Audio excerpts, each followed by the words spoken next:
ನನ್ನ ತಮ್ಮನ ಬಗ್ಗೆ ಸಂಪೂರ್ಣ ಭರವಸೆ ಆಯಿತು. ನೀನು ಪ್ರಾಮಾಣಿಕ ಎನ್ನುವುದರಲ್ಲಿ ಅನುಮಾನ ಇಲ್ಲ.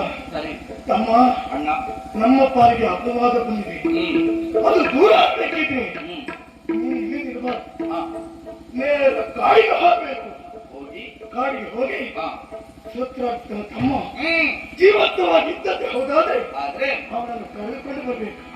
ಒಂದು ವೇಳೆ ಕಾಡಿನಲ್ಲಿ ಏನಾದ ಯಾರಂತ ಸತ್ತ ಎಂಬ ವಿಷಯಕವಾಗಿ ಗುರುವನ್ನಾದರೂ ನನ್ನ ಪಾಲಿಗೆ ತಂದು ಒಪ್ಪಿಸಲೇಬೇಕು ತಮ್ಮ. ಪ್ರತಿಯೊಂದು ಜೀವಂತವಾಗಿದ್ದರೆ ಕರೆದುಕೊಂಡು ಬರ್ತೇನೆ. ಆದರೆ ಒಂದು ಮಾತು, ನೀನಲ್ಲಿ ಭಾಗ್ಯ ನಂಬುವುದಕ್ಕೆ ಸಾಧ್ಯವಾ? ನಮ್ಮಿಬ್ಬರ ವಿಚಾರ ಎಲ್ಲರಿಗೂ ಗೊತ್ತಾಯ್ತು. ಅಪವಾದ ದೂರ ಆಗಬೇಕಿದೆ. ನಮ್ಮ ಕೆಲವು ಇವರನ್ನು ಕರೆದುಕೊಂಡು ಹೋಗಕ್ಕೆ ಹೋದಾದ್ರೆ ಏನಾದ್ರು ಆದ್ರೆ ಹೇಳ್ತಾರಲ್ಲ, ನಿಮ್ಮಲ್ಲಿ ವಿಶ್ವಾಸವನ್ನು ಸಾಧಿಸಲು ಹೌದಲ್ವಾ? ಅವನಲ್ಲಿ ಅಲ್ಲ, ಮುಳುಗಿ ಆಗುದಿಲ್ಲ. ಹೊಟ್ಟೆ ಕಿಚ್ಚು, ಆ ಹೊಟ್ಟೆ ಕಿಚ್ಚು ದೂರ ಆಗಬೇಕಿದ್ರೆ ಅವರನ್ನು ಕರೆದುಕೊಂಡು ಹೋಗಿ ಹೊತ್ತೆ ತಮ್ಮ.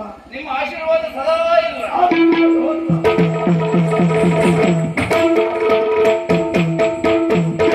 ಒಂದು ಅಪವಾದವನ್ನು ಸುಳ್ಳಲ್ಲ.